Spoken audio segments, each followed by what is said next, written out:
রোজ ঘর পরিষ্কার করা হয়, তারপরেও যে এত নোংরা এত ধুলো কোত্থেকে আসে বুঝতেই পারি না। তো আজকে ভেবেছি ঘরটাকে একদম ডিপ ক্লিনিং করব।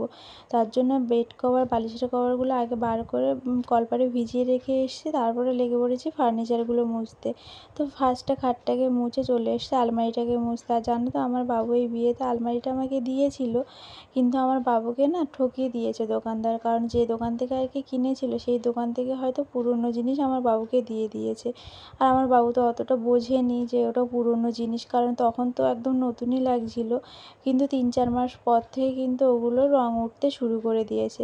তো যাই হোক, আমার কিন্তু কাজবাজ মোটামুটি কমপ্লিট হয়ে এসছে।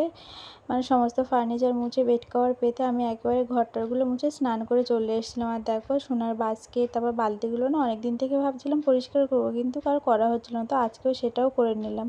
আর কালকে রাজা ডিম নিয়ে এসেছিলো সেটাও ভরে রেখে এখন রুমটাকে রুম ফ্রেশনার দিয়ে ফ্রেশ করে রাখলাম।